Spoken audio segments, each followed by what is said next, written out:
روایت کے کلمات ہیں، فرمایا کہ اگر صدقہ دینے کے لیے کچھ نہ ہو فَلْيَلْعَنِ الْيَهُودِ، تو یہودیوں پر لعنت بھیجو، اللہ تمہیں صدقے کا ثواب عطا فرما دے گا۔ چونکہ یہود بدترین دشمن ہے اسلام کے، اور انہوں نے ہر دور میں اسلام اور اہل اسلام کے خلاف سازشوں کے جال بنے، کابل سے کندھار تک، قلعہ جنگی سے دشت لیلہ تک، تورا بورا سے تکریر تک، موصل سے بغداد تک، جاوا کے ساحل سے لے کر رباط کے کوچہ و بازار تک، القدس سے کشمیر تک، نیل سے کاشغر تک، پوری دنیا کے اوپر اہل اسلام کے اوپر ظلم کی جو سیارات پھیلی ہے، ذرا دیکھیے کہ اس کے اسباب کیا ہیں۔ یہود و ہنود کا اور یہود و نصارہ کا گٹھ جوڑ، اور انہوں نے مسلمانوں کے لیے عرصہ حیات تنگ کر دیا، اور اس وقت ہم جس حالت میں ہیں کسی سے مخفی نہیں۔ ہمارے ساتھ جو کچھ ہوا، جو کچھ ہو رہا ہے اور جو کچھ ہونے والا ہے، کھول کر آنکھیں میرے آئینہ گفتار میں، آنے والے دور کی دھندلی سے ایک تصویر دیکھ۔ جو کچھ ہوا اس کا پیش منظر اگر دیکھیں پس منظر کے حوالے سے، تو وہ بڑا بھیانک اور خطرناک ہے۔ ہماری شاہ کاٹی گئی، اور جب سارا خون بہہ گیا تو وہاں پٹرول بھرا گیا۔ جب پھیپھڑے پٹرول سے بھر گئے تو ان لاشوں کو آگ دی گئی، اور جب وہ اچھلتے تھے رقص سے بسمل کے تماشے کرتے تھے تو امریکی گنڈے کہہ لگاتے تھے۔ یہ کل کی کہانی ہے۔ شبرغان کی طرف جانے والے کنٹینروں کے اندر کس قدر طالبان بھر دیے گئے، اور انہیں ایک گھونٹ بھی پانی کا نہ دیا گیا۔ اور بتاتے ہیں کہ جب پیاس کی شدت ہوئی تو وہ ایک دوسرے کا پسینہ چاٹتے تھے، اور جب شبرغان جا کے کنٹینر کھولے گئے تو 3 یا 4 افراد کے علاوہ باقی سارے جو سینکڑوں کی تعداد میں تھے وہ موت کی گھاٹ اتر چکے تھے۔ وہ تو ہمارے ساتھ یہ سلوک کریں اور ہم ان کے ساتھ دوستی کی پینگیں بڑھائیں، یہ قطعاً گنجائش نہیں ہے۔ اسلام نے واضح طور پہ ہمیں پیغام اور حکم دیا، اور قرآن کے الفاظ اور قرآن کے بابرکت حروف ہمیں نور دے رہے ہیں اور ہمیں زندگی گزارنے کا ڈھب دے رہے ہیں۔ یا ایھا الذین آمنوا، اے ایمان والو، لا تتخذوا الیہود والنصارى اولیاء، یہود و نصارہ کو کبھی بھی دوست نہ بنانا۔ بعضهم اولیاء بعض، یہ ایک دوسرے کے دوست ہیں۔ ومن یتولہم منکم، تم میں سے جو ان کے ساتھ دوستی رکھے گا، فإنہ منہم، تو اس کا شمار انہی میں سے ہوگا۔ اس کے طور طریقے، اس کی عادتیں، اس کی زندگی کا ڈھب ان کے مطابق ڈھل جائے گا، کیونکہ دوستی کا نتیجہ یہ ہے، المرء علی دین خلیلہ، بندہ جس کا دوست ہو تو اس کا مذہب اور اس کے خیالات اور اس کی عادات ضرور اپنا لیتا ہے۔ اس لیے روکا گیا کہ برے بندے کی صحبت سے بچا جائے۔ علامہ رومی کہتے ہیں، تا توانی دور شو از یار بد، یار بد بدتر بود از مار بد۔ کہا جہاں تک ہو سکے برے کی صحبت سے بچ، کہا برے کی صحبت برے سانپ سے بھی زیادہ خطرناک ہے۔ پھر فرمایا اگر سانپ لڑ جائے تو انسان کی موت واقع ہو جاتی ہے، زندگی کو خطرہ ہے، اور اگر برا یار لڑ جائے تو ایمان کو بھی خطرہ ہوتا ہے۔ اس لیے ان لوگوں کی صحبت سے دور رہنا اور نفور رہنا، اس کی ہی ترغیب دی گئی ہے۔ بلکہ زندگی کے شب و روز میں انسان جب بھی کسی سے دوستی کا تعلق جوڑنے لگے تو اس کو پہلے اس کے عقائد اور اس کی سوچ دیکھنی چاہیے۔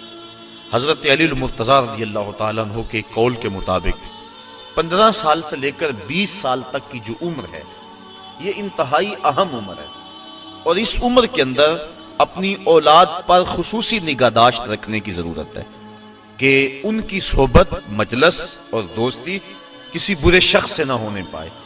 ساری زندگی انسان کی جو ہوتی ہے وہ ان 5 سالوں کے اندر ترتیب پاتی ہے، پوری زندگی پر ان 5 سالوں کی صحبتوں کی۔ اور ایک وقت آنے والا ہے کہ جب اہل اسلام کو اللہ تعالیٰ ایسی کامیابی عطا فرمائے گا کہ دنیا کے خطے پر ایک بھی یہودی قائم نہیں رہے گا۔ حضرت عیسیٰ علیہ السلام تشریف لائیں گے، حضرت امام مہدی کے عساکر میدان میں آئیں گے، خنزیر کو قتل کیا جائے گا، صلیب کے نشان کو توڑا جائے گا، اور کتب حدیث میں موجود ہے اللہ تعالیٰ ایسی اعانت فرمائے گا اہل اسلام کی، اگر کسی جھاڑی کے پیچھے یا پتھر کی اوٹ میں کوئی یہودی چھپا ہوا، وہ پتھر مسلمان مجاہد کو آواز دے کے کہے گا ادھر آ، میرے پیچھے یہودی چھپا ہوا ہے۔ اور جب دنیا سے آخری یہودی قتل کر دیا جائے گا تو دنیا کا امن قائم ہو جائے گا، حتیٰ کہ سانپ انسانوں کے اندر پھریں گے لیکن ڈسیں گے نہیں۔ بھیڑیا اور بکری ایک گھاٹ پہ پانی پئیں گے لیکن بکری کو بھیڑیے سے خطرہ نہیں ہوگا۔ دنیا کے امن کی ضمانت ہے جب آخری یہودی قتل ہوگا. جب تک یہود موجود ہیں پوری دنیا کے اوپر امن قائم نہیں ہو سکتے. امن کی بربادی کا سبب مسلمان دہشت گرد قرار دیے جا رہے ہیں، لیکن حقیقت یہ نہیں ہے. مسلمان تو اپنی بقا کی جنگ لڑ رہے ہیں، مسلمان دہشت گرد نہیں ہوتا. یہ تو امن کا متوالا ہے، یہ تو امن کا درس دینے والا ہے. پوری دنیا کے اوپر جو فساد ہے وہ یہود کی وجہ سے ہے، اور جب یہودی ختم ہو جائیں گے خاص کم جہاں پاک، تو پوری دنیا کے اوپر امن کے سویرے طلوع ہونے لگیں گے. تو اللہ تعالیٰ جل شانہ مومنوں کو وہ دن ضرور دکھائے گا. وَيَقُولُ الَّذِينَ آمَنُوا أَهَؤُلَاءِ الَّذِينَ أَقْسَمُوا بِاللَّهِ جَهْدَ أَيْمَانِهِمْ، اور اہل ایمان یہ کہتے ہیں یہ ہیں وہ لوگ جنہوں نے اللہ کے نام کی قسمیں کھائی تھی، بڑی پکی قسمیں. إِنَّهُمْ لَمَعَكُمْ، یہ کہ ہم تمہارے ساتھ ہیں، جبکہ یہ تو ہمارے ساتھ نہیں ہے، یہ تو کچھ اور نکلے. یہ منافقین کا جب پردہ چاک کر دیا گیا تو مسلمانوں نے جو کہا یہ اس حالت کو بیان کیا جا رہا ہے، کیونکہ منافقین مسلمانوں کے اندر گھسے ہوئے تھے. آقا کریم علیہ السلام کی ستر پوشی کی عادت تھی، اور آقا کریم نہیں چاہتے تھے کہ ان کو رسوا کریں. اب انہوں نے سمجھا کہ شاید نبی کو پتہ ہی نہیں، یہ جانتا نہیں ہے، ہم ان کے اندر رہتے اور نبی کو پتہ ہی نہیں، بلکہ انہوں نے باتیں کرنا شروع کر دی. یوں آسمانوں کی خبریں تو دیتے، ہمارا تو پتہ ہی نہیں ہے. آقا کریم تو پردہ پوش تھے، انہوں نے تانا زنی علم پہ کر دی. آقا کریم ایک دن منبر پہ تشریف فرما ہوئے، فرمایا مجھے پتا چلا ہے کچھ لوگ میرے علم پہ اعتراض کرتے ہیں. فرمایا پوچھو، جو پوچھو گے بتاؤں گا. ایک شخص نے عرض کی من ابی یا رسول اللہ، آقا میرا باپ کون ہے؟ اب اس کے باپ کا تعارف تھا کہ فلاں باپ ہے، لیکن اس کا حقیقی باپ وہ نہیں تھا، باپ کوئی اور تھا. اس کے علم میں تھا، اس کو پتا تھا کہ حضور جو میرا ظاہر باپ ہے وہی بتائیں گے، لیکن آقا تو جانتے تھے. فرمایا ابو کا حذافہ، تیرا باپ وہ نہیں جو لوگ کہتے ہیں، تیرا باپ تو حذافہ ہے. ایک نے کہا میرا ٹھکانہ کیا ہے؟ کالا انت فی النار، کہا تو جہنمی ہے. فبارک عمر رضی اللہ تعالیٰ عنہ، حضرت عمر فاروق اپنی پنڈلیاں بچھا کے اس طرح بیٹھے اور اپنے ہاتھ جوڑے، کہا ردیت باللہ ربا وبالاسلام دینا وبمحمد نبیا. حضور ہم اللہ کے رب ہونے پہ اور اسلام کے سچا دین ہونے پہ اور آپ کے نبی ہونے پہ راضی ہیں. یہ اعتراض ہم نے نہیں کیا، یہ کسی منافق نے بات کی ہے. تو بار بار حضرت عمر فاروق نے یہ عرض کی تو اللہ کے محبوب کا غصہ کافور ہوا، اور آقا کریم بار بار پوچھتے تھے. سلونی، پوچھتے کیوں نہیں؟ پوچھو، جو پوچھو گے میں بتاؤں گا. اللہ اکبر. تو اللہ کے محبوب کی نظر سے کوئی شے پوشیدہ نہیں. حدیث میں آتا ہے، مشکات کے الفاظ ہیں، آقا کریم ایک دن تشریف لائے اور حضور کے دونوں ہاتھوں میں 2 کتابیں تھیں. صحابہ کو کہا جانتے ہو یہ کتابیں کیا ہیں؟ صحابہ نے کہا اللہ و رسولہ عالم، اللہ اور اس کا رسول جانتا ہے. فما ھذا کتاب من عند اللہ، یہ کتاب جو میرے دائیں ہاتھ میں ہے یہ مجھے اللہ کی طرف سے عطا کی گئی ہے. اس میں جنتیوں کے نام ہیں، ان کے باپوں کے نام ہیں، ان کے قبیلوں کے نام ہیں. اور فرمایا یہ جو کتاب ہے میرے بائیں ہاتھ میں یہ بھی مجھے اللہ کی طرف سے دی گئی ہے، اس میں جہنمیوں کے نام ہیں، ان کے باپوں کے نام ہیں، ان کے قبیلوں کے نام ہیں. تو نگاہ سے کوئی شے پوشیدہ نہیں ہے. نبی جس کو اللہ نے اتنا بڑا منصب دیا، بھلا اس کو بتلایا ہی نہیں ہے، یہ کیسے ہو سکتا ہے؟ حدیث میں آتا ہے، مسلم میں اور دیگر کتب میں، کتاب الملاحم میں روایت موجود ہے، اللہ کے محبوب علیہ السلام نے ایک دن فرمایا قرب قیامت میں جب دجال آئے گا نا تو میرے غلام اس دجال کے مقابلے میں نکلیں گے. فرمایا انی لعارف اسماءہم واسماء آبائہم والوان خیولہم، میں اپنے ان غلاموں کے ناموں کو جانتا ہوں، ان کے باپوں کے ناموں کو جانتا ہوں، جن گھوڑوں پہ چڑھ کے جہاد کریں گے میں محمد ان گھوڑوں کے رنگوں کو بھی جانتا ہوں. وَأَلْوَانَ خَيُولِهِمْ، ان گھوڑوں کے رنگوں کو بھی میں جانتا ہوں کہ کون سا غلام کس رنگ کے گھوڑے پہ چڑھ کے جہاد میں آئے. اب منافقین اتنا کچھ ہونے کے باوجود بھی کہتے تھے لو ہم اندر بیٹھے ہیں، ہمارا تو پتہ ہی نہیں ہے. تو یہ ان کی غلط فہمی موجود تھی. اللہ کے محبوب تو پردہ پوشی کی وجہ سے نہیں بتا رہے تھے، لیکن جب انہوں نے اس طرح کے اعتراضات بہت زیادہ کرنے شروع کر دیے، ایک دن اللہ کے محبوب جلال میں آئے اور فرمایا اخرج فلاں ابن فلاں من المسجد انت منافق. فرمایا فلاں اٹھ چلا جا تو منافق ہے، فلاں تو بھی مسجد سے باہر نکل جا تو منافق ہے. حضرت عمر فاروق کی یہ آرزو ہوا کرتی تھی کہ کبھی منافق الگ ہو جائیں، کھوٹا کھرا الگ الگ ہو جائیں تو پھر مزہ آ جائے، لیکن کچھ حکمت کے تحت حضور ابھی کرتے نہیں تھے. حضرت عمر فاروق موقع پہ موجود نہیں تھے. وہ نماز پڑھنے کے لیے آئے، دیکھا کہ کتنے لوگ جا رہے ہیں، پریشان ہو گئے، جماعت میری رہ گئی. تو ایک بندہ دروازے پہ کھڑا تھا جو جانتا تھا کہ حضرت عمر فاروق کی عادت کیا ہے. اور منافقین کے بارے میں ان کے کیا جذبات ہیں. انہوں نے کیا ابشر یا ابن خطاب، ابن خطاب تمہیں مبارک ہو. کہا مبارک دے رہے ہو، میری جماعت ختم ہوگی تم مبارک دے رہے ہو. کہا جماعت ابھی ہونی ہے. تو کہا یہ کیوں جا رہے ہیں؟ کہا تمہاری آرزو پوری ہو گئی. اللہ کے محبوب نے منافقوں کو مسجد سے نکال دیا ہے. تو جب مسجد میں تھے تو اس وقت وہ اپنے ایمان کے دعوے کرتے تھے، اور جب نکال دیا گیا تو مومنین جن کو پتہ نہیں تھا کہ یہ پاس بیٹھنے والا منافق تھا، یہ تو بڑی چکنی چپڑی باتیں کرتا تھا، انہوں نے حیرت سے کہا وَيَقُولُ الَّذِينَ آمَنُوا أَهَؤُلَاءِ الَّذِينَ أَقْسَمُوا بِاللَّهِ جَهْدَ أَيْمَانِهِمْ، یہ وہ لوگ تھے جو بڑی پکی قسمیں کھاتے تھے. إِنَّهُمْ لَمَعَكُمْ، کہ ہم ان کے ساتھ ہیں. بھلا ہمارے ساتھ ہے یہ کوئی؟ حبطت اعمالهم، فرمائے ان کے اعمال ضائع کر دیے گئے. فاصبحوا خاسرین، اور انہوں نے صبح اس حالت کے اندر کی کہ وہ خسارے میں تھے. یا ایھا الذین آمنوا من یرتد منکم عن دینہ، اے ایمان والو، اسلام نے سرخرو ہونا ہی ہونا ہے، یہ بات ذہن میں رکھیے. اگر کوئی بزدلی دکھاتا ہے تو وہ بزدلی کی موت مر جائے گا، لیکن اسلام نے غالب ہونا ہے. یہ دکھ، یہ اذیت، یہ تکلیفیں، یہ اس وقت جو حالت ہے فلسطینیوں کی، دردناک صورتحال ہے. لیکن اقبال نے کہا تھا کہ خون 100,000 انجم سے ہوتی ہے سحر پیدا. کتنے ستاروں کا خون ہوتا ہے، پھر جا کے سحر کا سپیدہ نمودار ہوتا ہے. شہادتیں ہوتی ہیں، اذیتوں سے لوگ گزرتے ہیں، پھر نتیجہ پیدا ہوتا ہے. تو یہ نتیجہ انشاءاللہ پیدا ہوگا اور امت کو انشاءاللہ غالب آنا ہے. ہمیں اپنے حصے کا کام کرنا ہوگا، ہم نے ان کے ساتھ کھڑے ہونا ہے. اس وقت صورتحال یہ ہے کہ پوری دنیا کی اشرافیہ، ایک دو ممالک کے علاوہ، وہ ان کے ساتھ نہیں ہے. وہ بیان بازی کی حد تک اپنی عوام کو مطمئن کرنے کے لیے رسمی کارروائیاں کرتی ہے. آپ دیکھ لیں پوری دنیا کے اوپر 56-57 اسلامی ممالک جو ہیں، ان کے حکمران، اشرافیہ اور بڑی بڑی فوجیں کہاں کھڑی ہیں.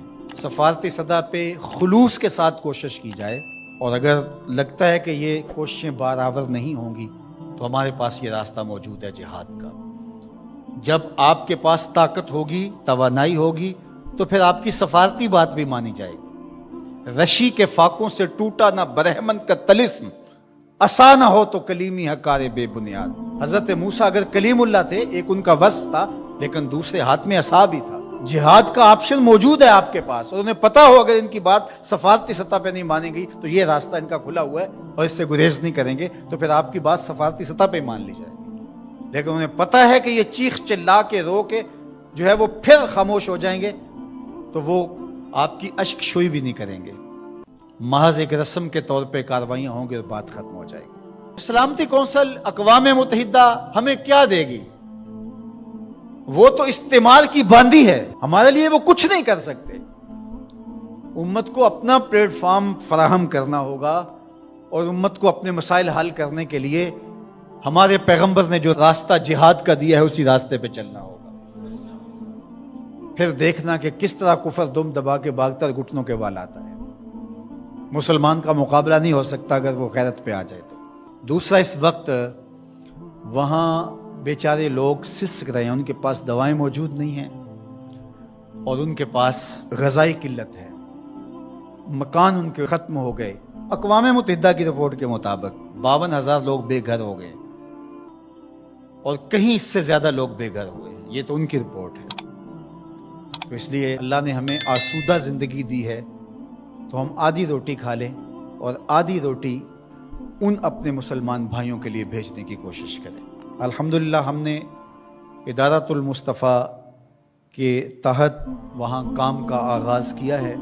اگر کوئی ہمارے پہ اعتماد کرنا چاہے تو ہم بھی اس خدمت کے لیے حاضر ہیں، اور انشاءاللہ آج سے وہاں غزہ کے اندر اللہ کی توفیق سے کام کا آغاز ہو گیا ہے ان کی نصرت اور اعانت کے لیے.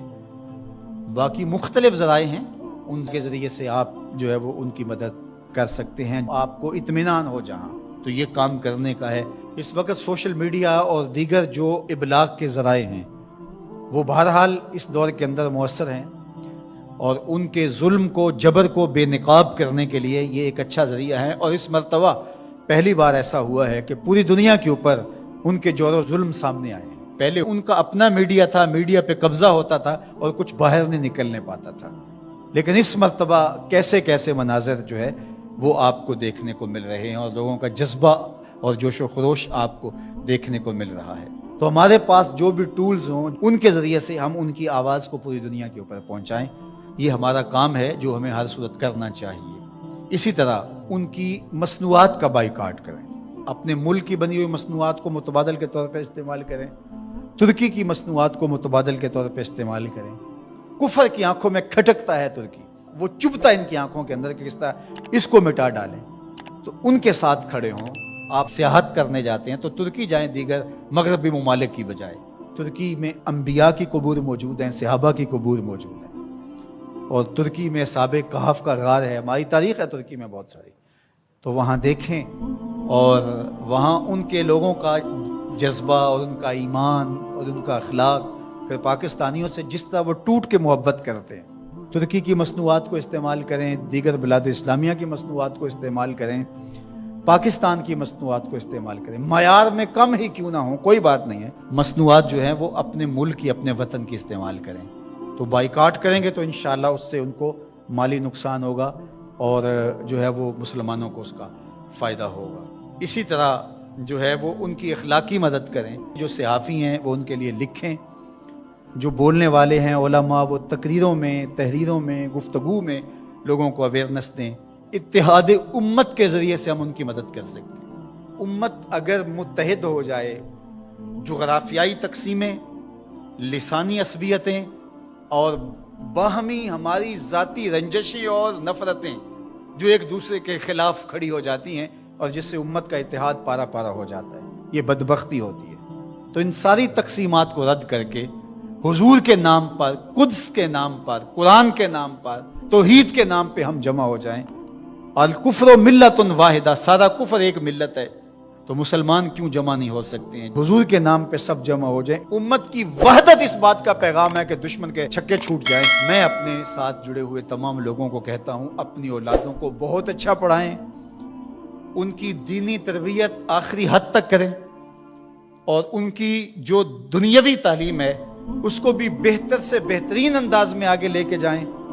وہ ہر شعبے کے اندر آگے بڑھ کے شعبے کے اہم منصب تک پہنچیں، اور ان کے اندر جو راسخ مسلمان ہے وہ مضبوط تر ہو. وہ آپ کی آغوش سے گزرا ہے، وہ وہاں جا کر کے بھی جو ہے وہ پکا سچا مسلمان ہو. سب لوگ اس طرح جب آگے جائیں گے تو پھر نتیجہ آپ کے سامنے ہوگا. لیکن اگر ہم یہ نہیں کریں گے تو پھر ہم سوائے چیخنے چلانے کے، صدائے احتجاج بلند کرنے کے اور کچھ نہیں کر پائیں گے. تو بہرحال غالب تو آنا ہی آنا ہے اسلام نے، وہ پھر ہم نہیں ہوں گے، پھر اللہ تعالیٰ کسی اور کو منتخب کر لے گا ہماری جگہ پہ. اگر ہم چاہتے ہیں کہ ہم اور ہماری نسلیں اسلام کی نشأت کے کام آئیں، اسلام کی نہضت کے کام آئیں، تو اس کام کے لیے ہم اپنی نسلوں کو، اپنی اولادوں کو، اپنے رجال کار کو تیار کریں، تاکہ پھر ان جگہ پہ کھڑے ہو کر کے دین کی نصرت اور اعانت کے فریضے کو سر انجام دیں.